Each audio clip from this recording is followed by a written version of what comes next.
창립주일이라서 오늘 또 특별히 떡도 하고 음식을 좀 더 신경 써서 준비했는데, 일부 예배 오신 분들은 매번 식사 같이 못 하시잖아요. 그래서 가까운 곳에 사시는 우리 권사님들은 가셨다가 가족들 밥 차려주시고 식사는 본인 하지 마시고 교회 와서 드시면 어떨까 생각합니다. 그렇게 하시면 좋겠고, 주일 점심 교회에서 드시지 못하시면 떡을 그래도 맛이라도 보시라고 이렇게 몇 개 담았습니다. 나갈 때 점식사 못하신 분들은 꼭 가져가셔서 드시면 감사하겠습니다. 자, 우리 서로 같이 한번 인사하겠습니다. 좌우 앞뒤 있는 분과 이렇게 인사하겠습니다. 창립주일을 신 하나님께 감사합니다. 인사하겠습니다. 한 번 더 기도하겠습니다. 함께 교회를 섬기고 예배드리게 되어서 행복합니다. 인사하겠습니다. 네, 제가 2008년도부터 사진을 쭉 보는데 좀 마음이 좀 착잡한 건 그래도 여러 사람이 왔다가 떠나기도 하고 했구나. 그 가운데는 뭐 어쩔 수 없는 경우도 있는데 좀 이렇게 마음이 아픈 사람도 있고, 그런데 중요한 건 현재 함께하는 사람들이죠, 그렇죠? 현재 끝까지 함께하는 우리 귀한 성도들에게 정말 감사함을 드리고 하나님이 놀라운 은혜와 복을 주시기를 주님의 이름으로 축복합니다. 자, 이제 우리 하나님 말씀 같이 나누시겠습니다. 오늘 주시는 하나님 말씀은 마가복음 7장 31절로 35절입니다. 마가복음 7장 31절로 35절. 마가복음 7장 31절로 35절 말씀 우리 함께 한 목소리로 하나님 말씀을 한 절씩 저와 나누어서 읽겠습니다.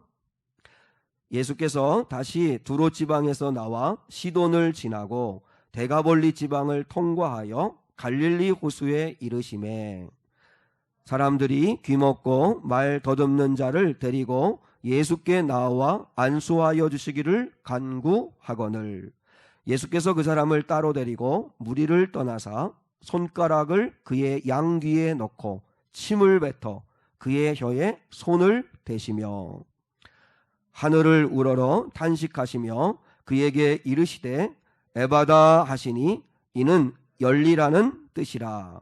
자, 35절 같이요. 그의 귀가 열리고 혀가 맺힌 것이 곧 풀려 말이 분명하여졌더라. 아멘. 아멘. 주님, 주여 저희에게도 에바다의 은혜를 주옵소서. 주여 저희에게도 에바다의 은혜를 주옵소서라고 하는 제목으로 함께 말씀을 나누기 원합니다. 인생을 살아가면서 절대로 잊혀지지 않는 사람이 세 종류가 있다고 합니다. 어려울 때 함께 해준 사람, 어려울 때 나를 혼자 둔 사람, 그리고 나를 어려움에 빠지게 한 사람. 이 세 부류의 사람들은 절대 잊을 수 없는 사람들이라고 그럽니다. 근데 우리가 인생을 행복하게 살아가려면 어떤 사람을 주로 묵상하느냐가 중요하다는 거죠. 나한테 해를 주고 나한테 상처 주고 어려울 때 나 혼자 두고 어려움에 빠지게 만든 그런 사람들을 계속 묵상하면 우리 인생은 불행해지죠. 왜냐하면 계속 독을 품고 있기 때문에 그러면 나도 불행해지고 행복하지 않다는 거죠. 그래서 할 수만 있으면 좋은 사람, 어려울 때 나와 함께 해준 사람, 나를 위해 기도해 준 사람, 고마운 사람, 그런 사람들을 묵상하고 또 생각할 때 우리의 마음에 평화가 찾아오고 감사함이 회복될 수 있다 하는 것입니다. 그래서 우리가 어떤 사람을 기억하느냐가 대단히 중요하다는 거죠. 오늘 본문에 보니까 귀 먹고 그리고 말을 못하는 사람이 있습니다. 근데 그 사람을 사람들이 예수께로 데려왔다 이렇게 이야기합니다. 귀가 막히니까, 귀가 막혀 있으니까, 귀가 먹었으니까 예수님의 이야기를, 소문을 못 들었겠죠. 그런데 사람들이 그 사람을 예수께로 데려왔다는 거죠. 왜요? 이 어려운 사람을 좀 도와주고 싶어서. 어려울 때 이 사람을 혼자 두지 않고 싶은 마음에, 뭐라도 좀 도움을 주고 싶어 하는 마음에서 긍휼한 마음을 가지고 그 사람을 데려왔다는 거죠. 그래서 오늘 본문에 보면 이 사람을 예수께로 데려왔다. 데려온 사람들이 있다는 거죠. 데려온 사람들. 어려움 가운데 있을 때 함께 해준 사람들. 그게 가장 큰 힘이고 위로 아니겠습니까? 오늘 이 본문에 보면 이 사람은 듣지 못하여서 성경에 보면 귀가 먹었다라고 되어 있습니다. 우리나라 표현은 항상 이렇게 먹었다는 표현이 많잖아요. 그죠? 귀가 먹었다 이렇게 표현하는데 원래 말은 귀가 막혔다는 뜻이죠. 듣지 못한다는 거죠.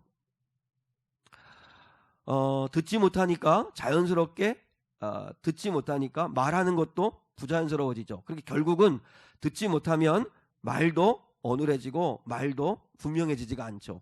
그러니까 이 사람은 말을 잘 못하는 사람이었다라고 하는 것입니다. 한번 생각해 보세요. 듣지를 못하여 그리고 말하는 것도 할 수가 없어요.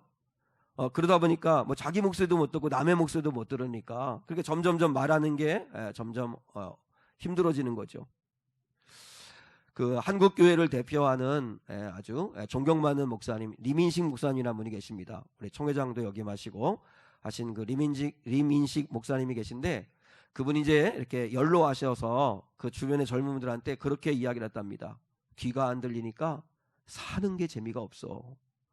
그러니까 나이가 드시면 이제 귀도 많이 어두워지기도 하고 그래서 뭐 보청기를 껴기도 하고 이렇게 하는데 귀가 안 들리니까 사는 게 하나도 재미가 없다는 거예요. 근데 곰곰이 생각해보고 묵상해보니까 정말 그게 짐작이 돼요. 얼마나 힘들까. 안 들리니까 너무 사는 게 재미가 없다. 그렇게 이야기를 하시더라고요. 근데 우리가 이 본문의 말씀을 대하면서 육신적으로 못 듣고 육신적으로 말 잘 못하고 하는 것도 심각한 거지만 그러나 우리가 또 하나 분명히 대입해 봐야 될 거는 영적으로 귀먹고 영적으로 입이 닫힌 거죠. 예수님께서 마태복음 13장에서 이렇게 탄식하셨어요. 이사야의 말씀을 이렇게 인용하면서 이렇게 말씀하셨어요. 자, 마태복음 13장 13절 14절 같이 한번 읽으실까요? 같이 한번 읽겠습니다.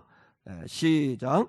그러므로 내가 그들에게 비유로 말하는 것은 그들이 보아도 보지 못하며 들어도 듣지 못하며 깨닫지도 못함이라.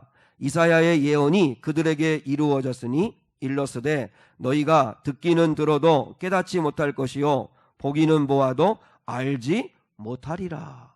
이사야의 선자가 예수께서 이 땅에 오셔서 메시아이신 예수님을 보고 그리고 예수님의 음성을 듣고 그럼에도 불구하고 사람들은 알아보지 못할 거다 라는 이야기를 했어요. 예수님이 그 말씀을 인용하시면서 한번 생각해 보세요. 지금 자기들 앞에 하나님의 아들이신 예수가 떡하니 서 계신 거예요.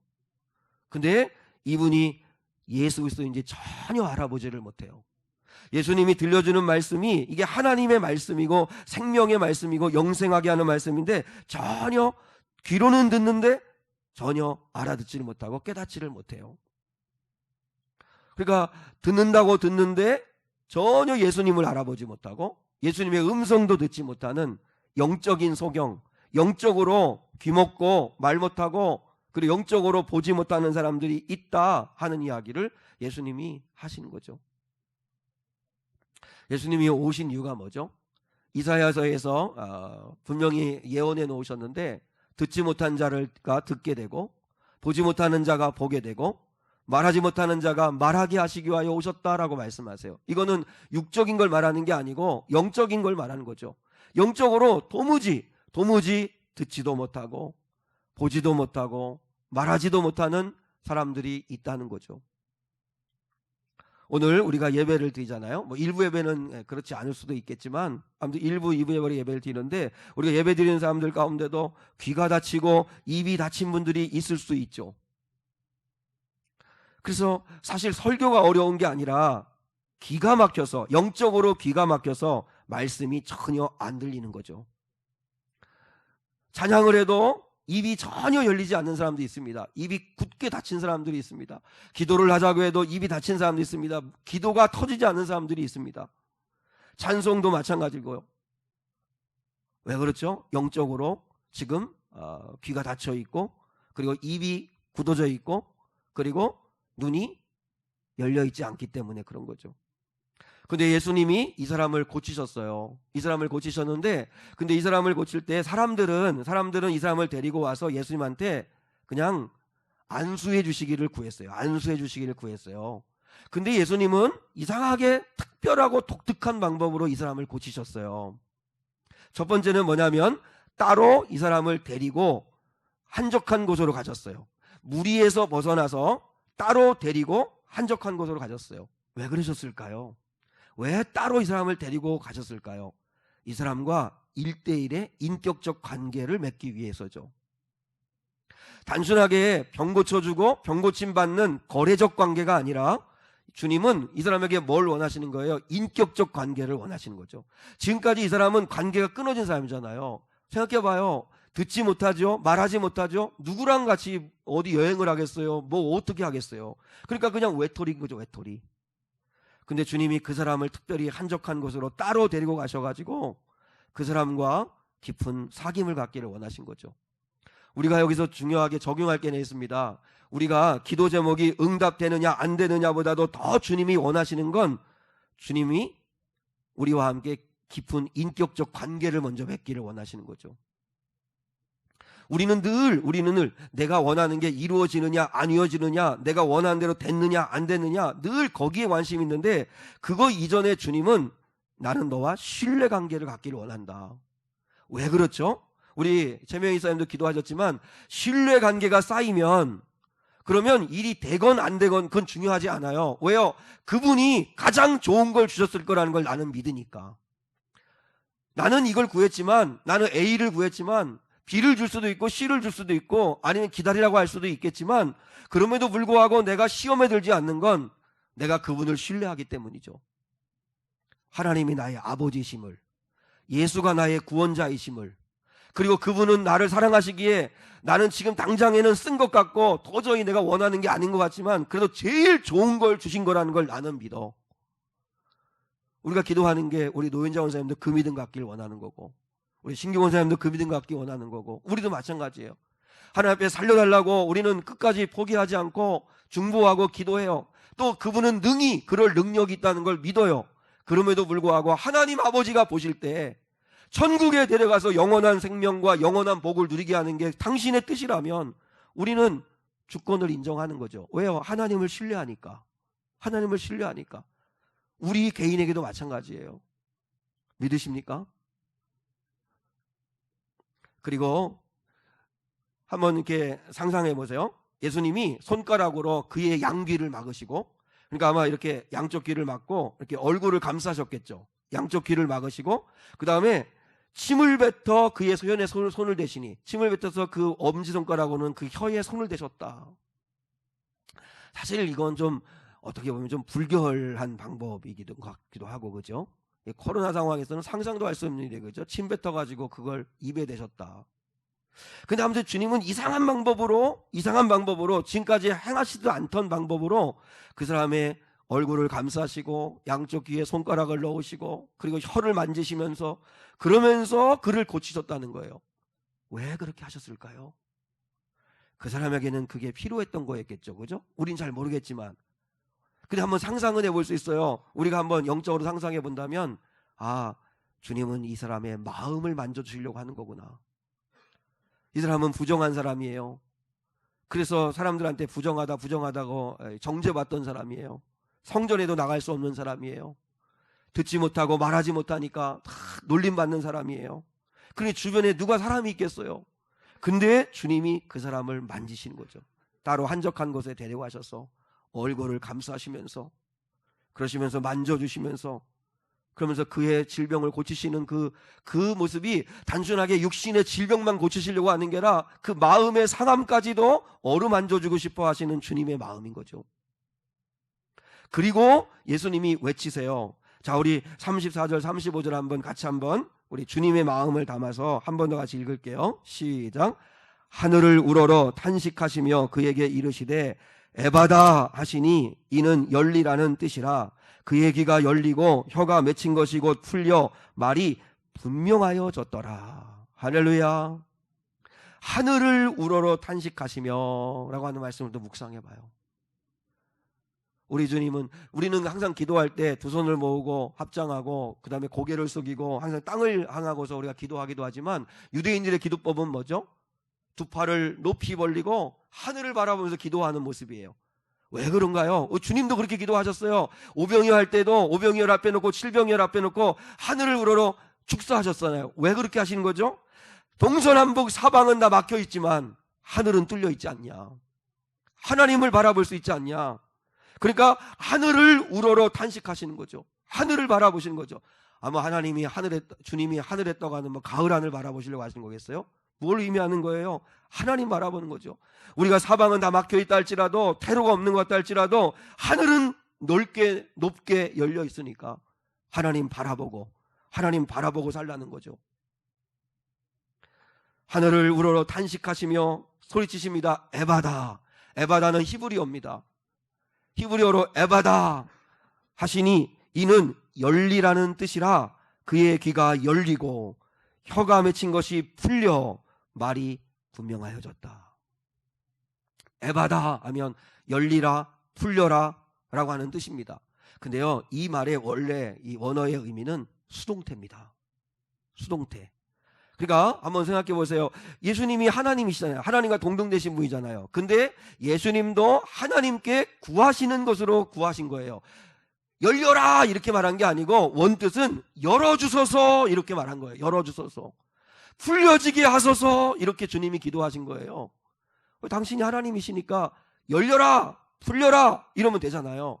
근데 왜 그렇게 하시죠? 우리도 주님이 하신 것처럼 하라는 거예요. 우리도 주님이 하신 것처럼 선포하라는 거예요. 왜요?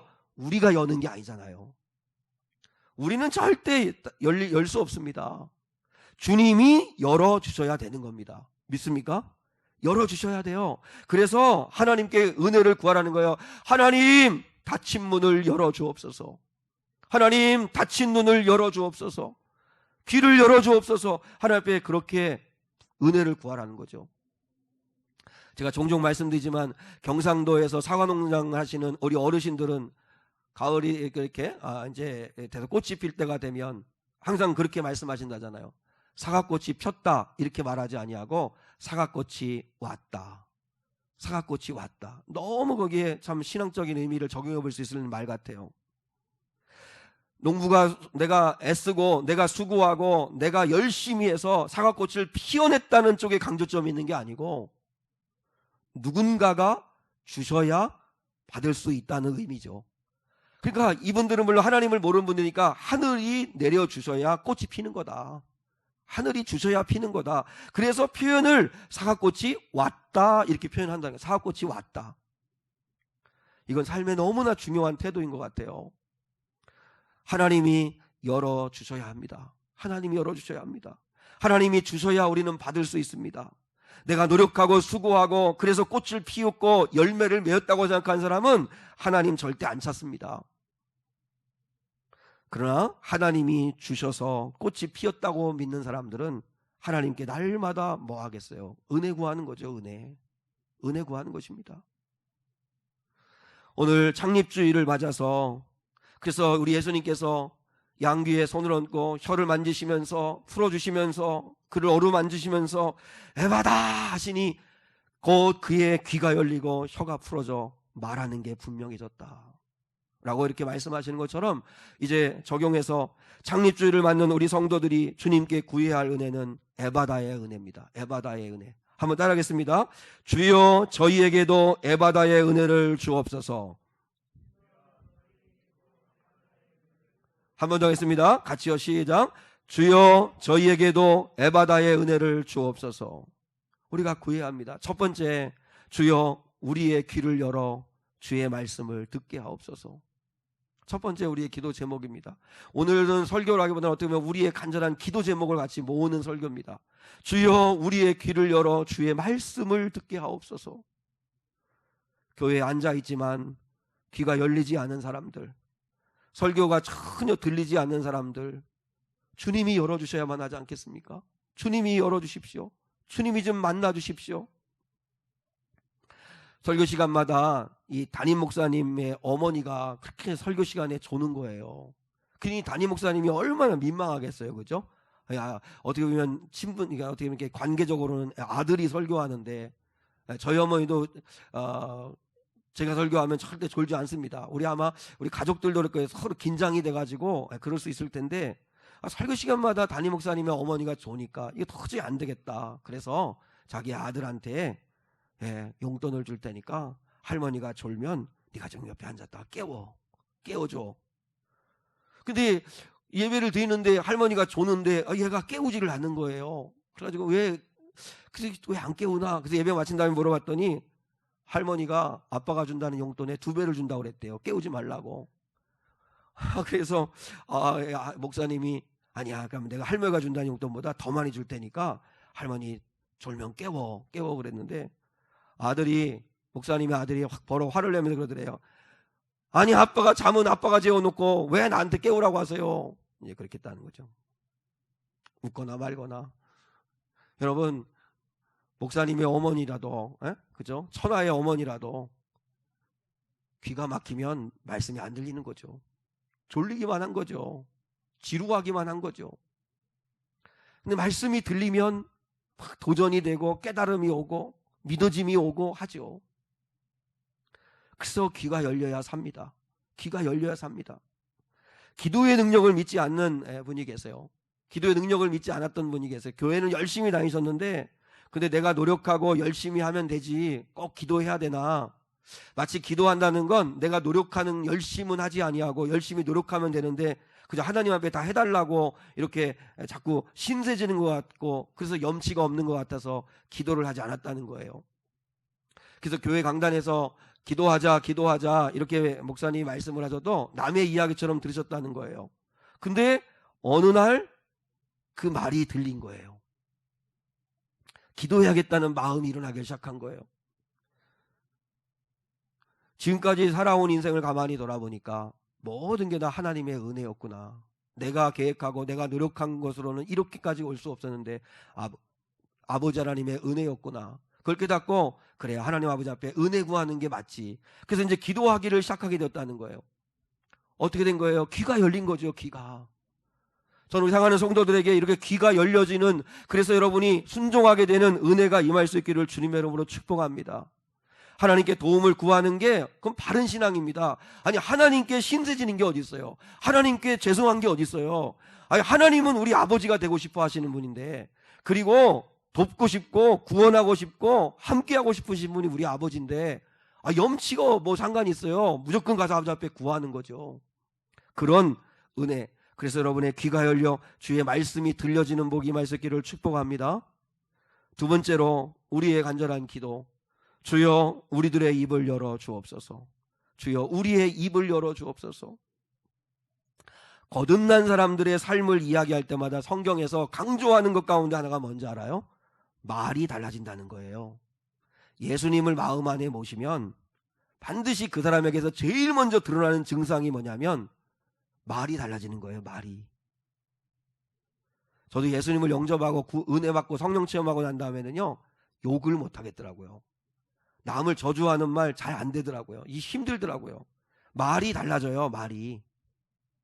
말 한마디예요. 사람이 살기도 하고 죽기도 합니다. 예전의 이야기인데 IMF 시절에 명예퇴직을 당한 남편이 축 처진 어깨로 직장에서 이제 돌아온 거예요. 한숨을 쉬면서 이제 앞으로 어떻게 살아가나 하고 남편이 이제 낙심해 있으니까. 근데 참 지혜로운 아내죠. 근데 그 아내가 그렇게 이해하는 거예요. 여보, 지금까지 당신이 얼마나 수고하고 애쓴 거 나도 알고 우리 자녀들이 다 안다. 이번 기회에 넘어졌을 때 쉬어가라고 이때 재충전할 수 있는 기회를 가지면 되지 않겠냐고. 그래서 하나님 앞에 기도하면서 차근차근 또 앞으로 어떻게 살아갈까 준비해서 그래서 열심히 살아가면 되지 않겠냐고. 일단은 좀 쉬라고. 근데 얼마나 그 아내의 말이 위로가 되는지 모르겠어요. 이런 아내 어디 없나요? 그죠? 이런 아내 어디 없나요? 그죠? 너무 위로가 된 거예요. 그래서 남편이 이제 마음이 가벼워지고 아내의 격려의 말에 힘을 얻어서 열심히 자격증을 준비해서 그래서 이전보다 더 좋은 직장에 취직하게 되었다 하는 이야기예요.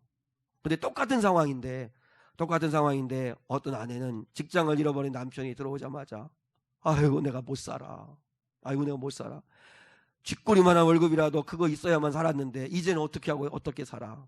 대체 당신은 어떻게 변변하게 하는 게 하나도 없어. 이제 어떻게 살아. 우리 큰일 났네. 이러니까 남편이 너무 상처를 받은 거예요. 명예퇴직 당하고 싶은 사람이 어디 있겠어요. 쫓겨나고 싶은 사람이 어디 있겠어요. 근데 상처를 받은 거예요. 그래서 그 상심하고 충격을 받아가지고 결국 집을 나가서 노숙자가 되었다는 얘기예요. 똑같은 말을 하는데 살리기도 하고 죽이기도 해요. 그게 말의 능력이죠. 그럼 그리스도인의 말은 얼마나 권세가 있을까요? 얼마나 권세가 있을까요? 예수님을 믿으면 반드시 말이 달라지게 돼 있어요. 여러분, 고린도전서 12장에 보면 성령의 9가지 그 은사가 나와요. 그 가운데 8번째가 방언의 은사예요. 방언의 은사. 근데 사실 이 방언의 은사는 가장 많은 성도들이 받는 은사이기도 하고, 그래서 참 방언기도 하기도 하고 방언으로 기도 운동을 하기도 하는데, 근데 한국 교회의 가장 큰 문제 중에 하나는 뭐냐면 통성기도나 이런 어떤 기도의 시간에 방언기도가 교회에서 사라지고 있다는 거예요. 혹시 우리 장한 성도 가운데 방언기도를 예전에 받으셨는데 지금은 방언으로 기도하지 않으신 분들은 다시 하나님 앞에 성령께 구하셔서 방언기도도 하시고 그렇게 하셔야 돼요. 왜냐하면 이 방언도 이제는 방언의 은사도 사장되는 게 아닌가 하는 그런 안타까운 마음이 있어요. 근데 원래 방언은 고린도서 12장에 나오는 방언의 은사가 아니고, 원래 하나님 성령께서 주신 방언은 사도행전 2장에 나와 있는 방언이에요. 성경은 방언이 두 종류예요. 물론 이거는 이제 사도행전 2장에 나와 있는 이 방언의 역사는 한시적인 거라고 이야기를 해요. 지속적으로. 근데 그것도 어느 정도 가능해요. 요즘 그 다윗의 장막이라고 하는 레이지파 다윗의 장막이라고 하는 그 스캇 브레너라고 하는 그 선교사님 있잖아요. 차양사역자. 아마 젊은 분들은 아는데, 그분은 원래는 한국말을 모르시는데 한국 방언을 받으셨어요. 그래서 찬양할 때 갑자기 성령의 역사가 일어나시면 그러면 한국말을 하면서 찬양을 하고 한국말로 찬양 인도를 해요. 평소에는 다 영어를 쓰는데, 근데 영어를 한 번도 한국말을 배운 적이 없는 분이에요. 그래서 그분이 이렇게 찬양 가운데도 아버지 사랑합니다, 성령의 불로 이걸 한국말로 작사 작곡을 하셨다고 그래요. 그러니까 그런 방언의 은사가 여전히 성령님이 하시면 그런 기적 같은 일도 일어나는 거죠. 선교사들이 이런 방언 은사 받으면 얼마나 좋을까요, 그죠? 그러면 어학 공부 안 하겠죠. 얼마나 좋을까요라는 말은 주워 담아야겠어요. 그건 이제 하나님이 하시는 일인데 제가 마음대로 결정할 수 없는 것 같고. 근데 그 사도행전 2장에 가면 방언의 은사가 임해요. 근데 거기서 방언의 은사는 거기에 마가다락방에 모인 120명의 사람들이 16개의 지방에서 모인 사람들이에요. 그러니까 16개의 지방 언어를 쓰고 있다 보니까 도저히 서로 말이 안 통하는 거예요. 가령 우리도 그런 거잖아요. 강원도 방언, 아니면 또 이렇게 제주도 방언, 충청도 방언, 원래 그 아예 토속적인 그 방언을 쓰면 못 알아듣잖아요. 무슨 말인지 도무지. 그런 일이 벌어진 거예요. 그래서 사도들이 설교를 해도 말이 안 통하는 거예요. 알아듣지를 못하는 거예요. 간절히 기도했는데 사도들이 방언을 받은 거예요. 그래서 거기 모인 사람들이 방언의 은사를 받은 거예요. 방언의 은사를 받으니까 그 지방의 말로 설교하게 된 거예요. 그러니까 자기의 언어로 듣게 되는 일이 벌어지게 된 거예요. 자기 언어로 듣게 되어진 일이 벌어진 거죠. 한마디로 말하면 사도행전 2장에 나와 있는 방언의 은사는 서로 말이 통하지 않던 사람들이 말이 통해지는 은사를 받으신 거예요. 그래서 이재철 목사님은 방언의 참된 은혜가 뭐냐? 방언의 참된 은혜는 서로 말이 통하지 않던 사람들이 말이 통하여지는 기적이 일어나는 거다. 그게 사도행전 2장에 나타난 참된 방언의 의미다. 근데 맞는 말이죠. 평생을 함께 살지만 서로 말이 통하지 않는 부부들이 있습니다. 서로 자기 얘기만 하고 남 이야기는 안 듣고 그 상대방이 무슨 마음인지 뭘 원하는 건지 도무지 모르고 두세 마디만 하면 대판 싸우고 그러는 부모들이 있습니다. 부부들도 있고, 부모 자녀 간에 특히요, 요즘 포스트 모더니즘의 시대인 오늘날의 시대에 정말 영적으로 심각한 위기를 맞는 이 시대에 우리 젊은 아이들, 우리 자녀들하고 우리 부모들이요, 가장 심각한 게 뭔지 알아요? 말이 통하지 않는 거예요. 제가 우리 목사인 우리 자녀들이지만 우리 주영이나 주한이나 우리 형제 성도한테도 요번에도 그랬어요. 금요일 날 학기에 특세 좀 한번 같이 참여하면 어떻겠냐. 또 아이들한테요, 수요 예배, 주일 저녁 예배는 아예 같이 가자는 말도 요즘은 못하게 돼요. 왜 가냐 이거예요. 주일 안 예배 드렸는데 왜 가냐 이거예요. 왜? 말이 안 통해요. 뭐라고 설명할 수가 없어요. 근데 대신에 낮 예배만큼은 목숨 걸고 지켜야 되는 의미를 제가 설명은 했어요. 근데 사실 여러분, 낮 예배를 왜 제일 가장 중요하냐면 낮 예배 순서 속에는 예배의 5대 요소가 다 들어있어요. 우리가 주일 저녁이라든지 수요일이라든지 새벽 예배 때는 봉헌하는 시간 안 갖잖아요.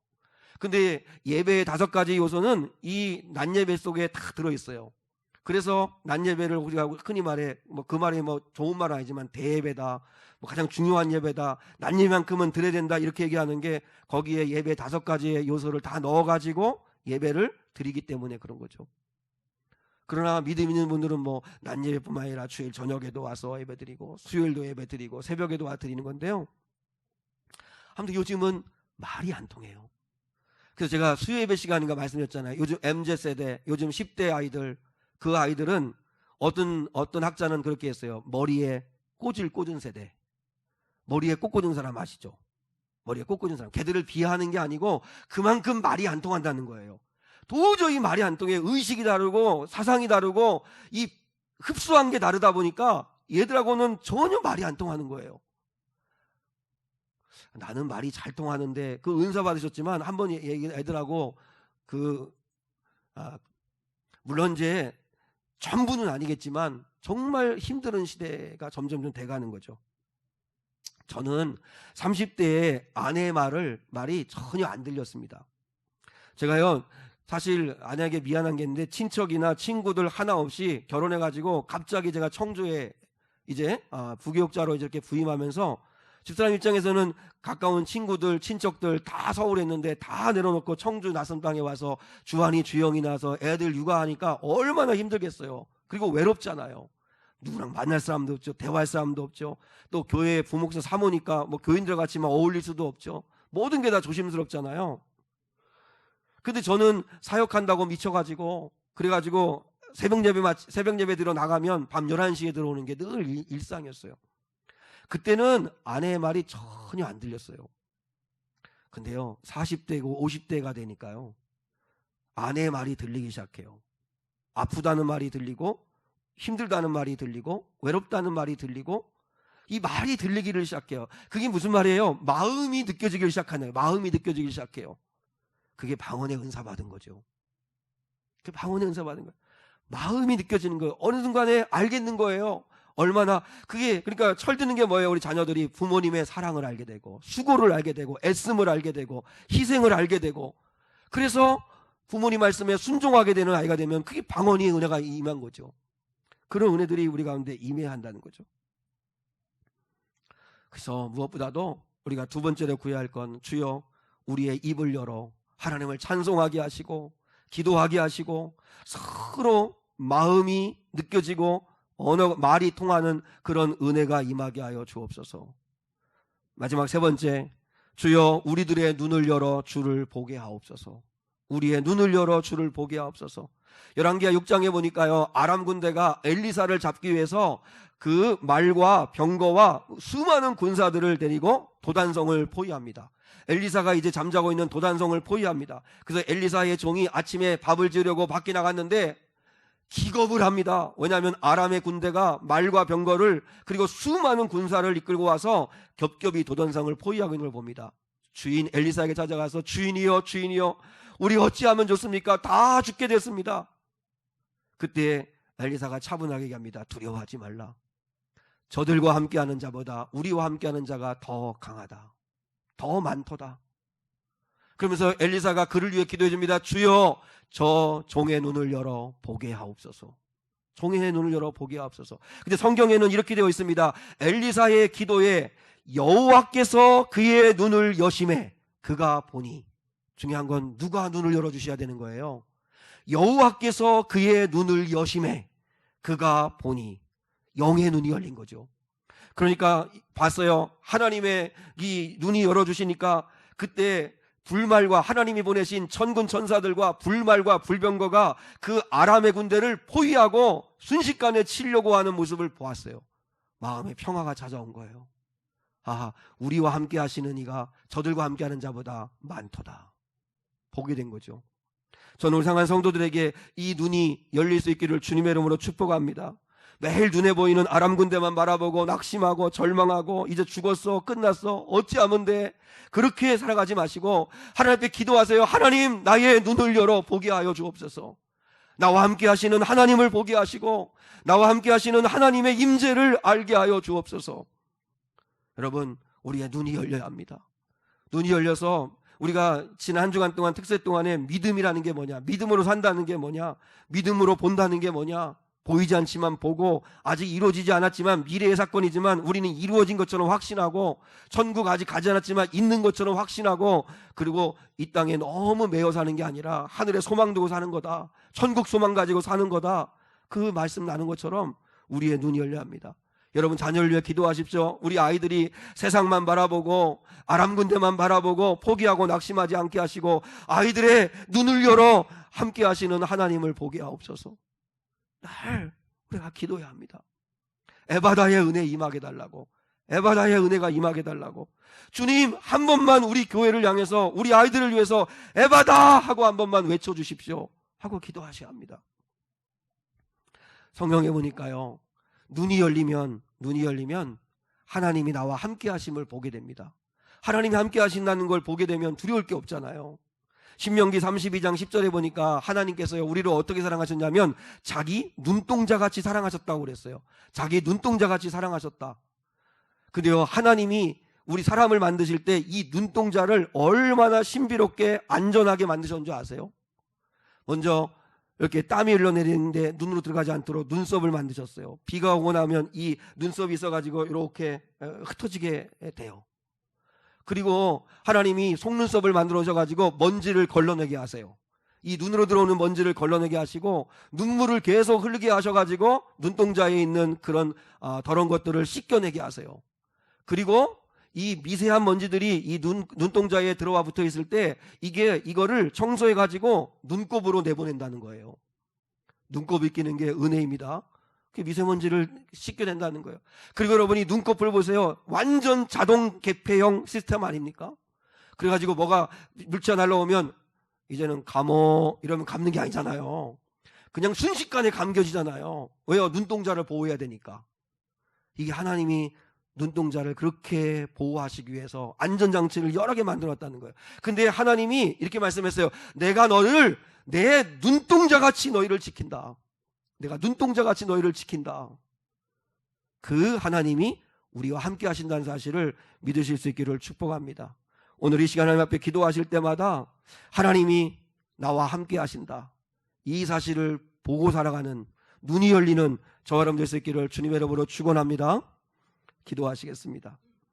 기도하실 때 여러분, 오늘 간절한 소원을 담아서 제가 기도할 건데 여러분이 아멘으로 좀 화답해 주시면 고맙겠습니다. 주여, 우리에게 에바다의 은혜를 주옵소서. 주여, 우리에게도 에바다 하고 외쳐 주옵소서. 주여, 우리 사랑하는 노현장 원사님에게도 에바다 하는 은혜가 임하게 하여 주시옵소서. 주여, 굳게 닫힌 우리 성도들의 귀가 열려 하나님의 말씀을 듣게 하옵소서. 주여, 굳게 닫힌 우리들의 입이 열려 찬송하게 하시고 기도하게 하시고 예수를 구주로 시인하며 살게 하옵소서. 주여, 우리 사랑하는 성도들의 눈을 열어 우리와 함께 하시는 하나님, 눈동자처럼 지키시는 하나님이 저들과 함께하는 자보다 강하심을 보게 하여 주옵소서. 주여, 우리 사랑하는 성도들의 인생문도 열어 주시옵소서. 닫힌 문이 열어지게 하여 주시옵소서. 주여, 전도의 문이 열리게 하여 주시옵소서. 주여, 치료의 문이 열리게 하여 주시옵소서. 주여, 기적의 문을 열어 주시옵소서. 주여, 답답하게 닫힌 삶의 문들이 활짝 열리게 하여 주시옵소서.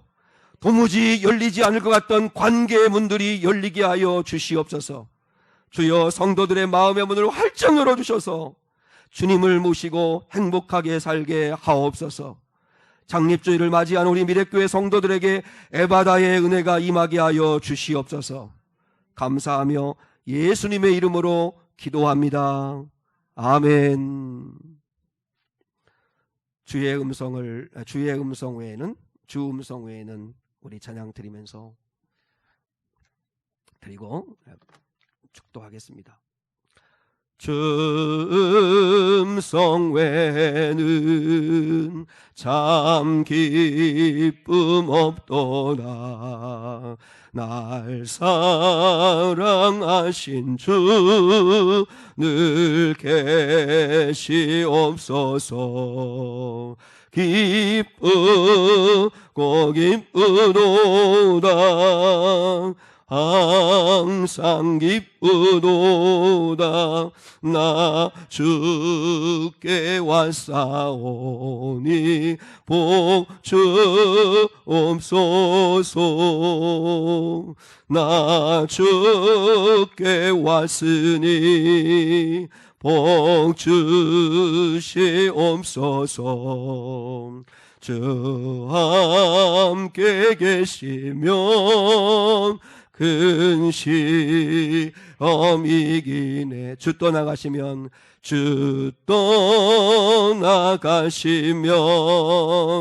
내 생명 헛되네.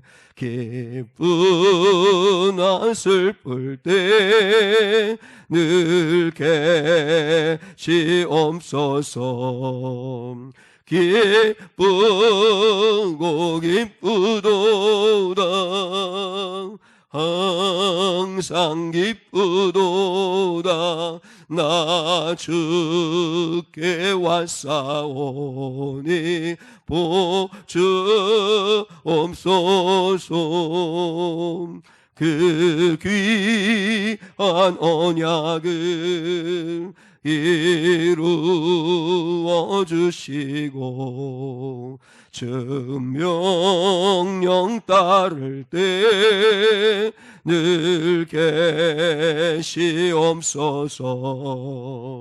기쁘고 기쁘도다. 항상 기쁘도다. 나 주께 왔사오니 복 주옵소서.